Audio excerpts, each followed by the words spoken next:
Joseph Goebbels became Minister of Propaganda. Goebbels had been in charge of all Nazi publicity. This new role gave him control of all the media, and he could begin to censor opposition newspapers and books. On the 24th of March 1933, the Enabling Act was passed. This is probably the single most important event in moving Germany towards a dictatorship. This was the first full meeting of the Reichstag since the elections and since the fire. It was held in the Kroll Opera House, which was about 200 metres along the road past the ruined Reichstag building. The delegates had to walk past the burned-out Reichstag building on the way to the meeting.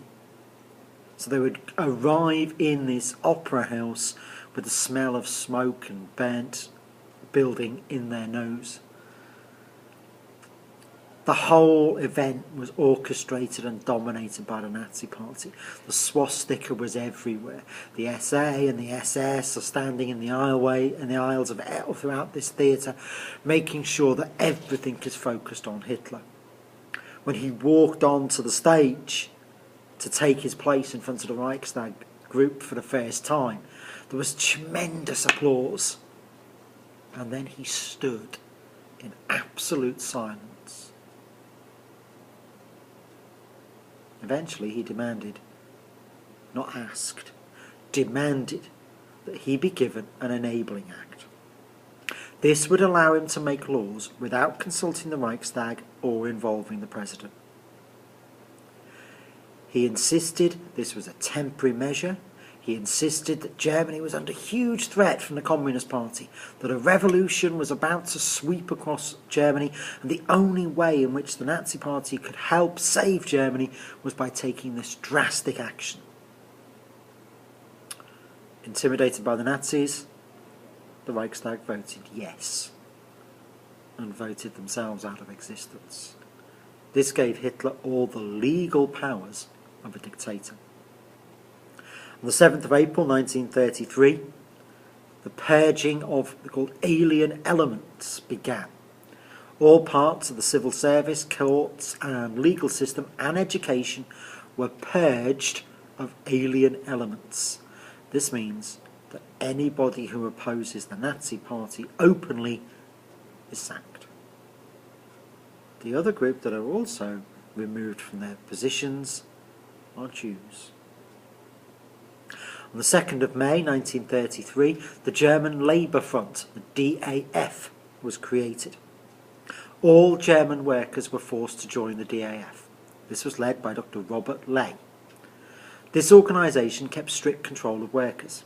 They couldn't strike for better pay or conditions or join trade unions. In some areas, workers were told where to work.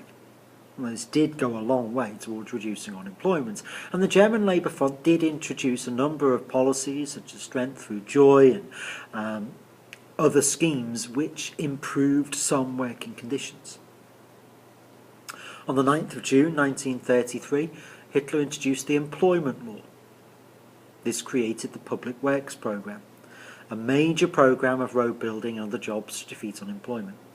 It was organised by Dr. Hjalmar Schacht and built a network of motorways or autobahns. Railways were extended or built from scratch. There were major house building programmes and grandiose new public building projects such as the Reich Chancellery in Berlin. Any unemployed man in Germany was guaranteed a job in this programme. Pay would be low, it would be hard physical work, they had no choice over where they worked, and it was for a 6-month period. But it was work, and it was paid work. And what they were producing was visible. It was physical, you could see it. On the 14th of July 1933, they passed the law against the formation of new parties. They'd already banned the Communist Party after the March elections, and Hitler was busy persuading most right-wing groups to merge with the Nazis. This new law prevented any new political party from being created. On the 20th of July 1933, the Concordat was passed. This was an agreement between the Nazis and the Roman Catholic Church. The Nazis guaranteed religious freedom for all Catholics in Germany. but only on the condition that the Catholic Church had no involvement in politics. This put an end to one of Germany's oldest political parties, the Centre Party. This party was a Catholic political party. They'd come forth in the March elections. But with them gone, virtually all opposition to the Nazi Party had now been removed. Right-wing parties had merged with the Nazis, left-wing parties had been banned, and those parties in the middle, like the centre, had folded. On the 30th of June 1934 was the night of the Long Knives.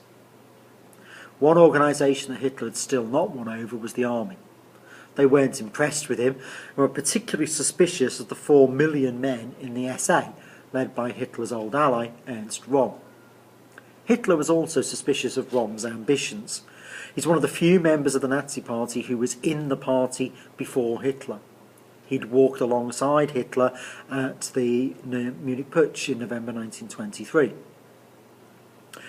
There certainly seems to be evidence that Röhm was considering challenging Hitler and certainly demanding a greater role for himself. He wanted the SA to be incorporated into the army and for himself to be put in charge of them. There was no way the generals of the army were going to accept that. On the weekend of the 29th to the 30th of June 1934, the SS arrested over 400 rivals to Hitler and had them all executed. Some were shot in their beds. One man was killed at his breakfast table in front of his wife and children. Amongst the dead were Röhm and the former Chancellor, Kurt von Schleicher. This sent a clear message to the army that Hitler preferred them to the SA, and also warned any potential rival to Hitler of the danger of criticising him. The final key step on the 2nd of August 1934 was the death of Hindenburg. The old president died and was given a huge state funeral by Hitler. At the ceremony, Hitler announced that he was combining the roles of Chancellor and President into a new title, Der Führer, or Supreme Leader.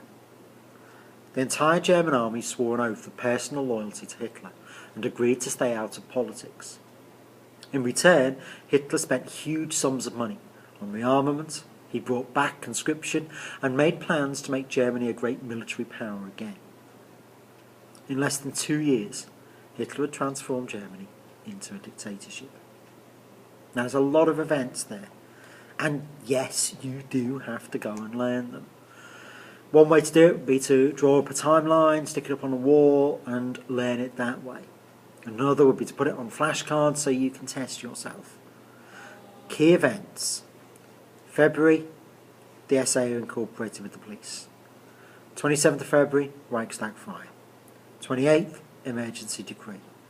5th of March, Reichstag elections.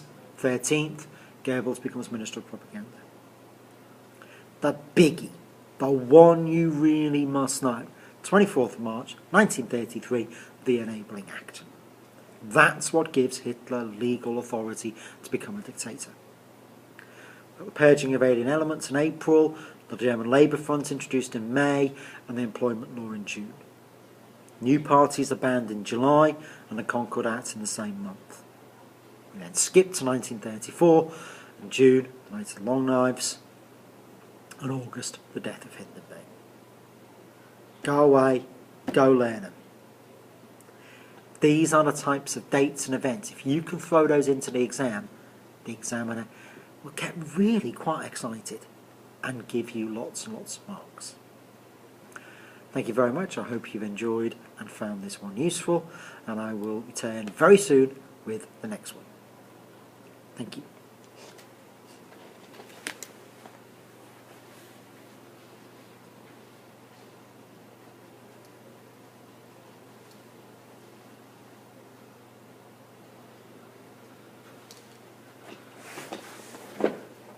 What are you sitting there for? Go, away.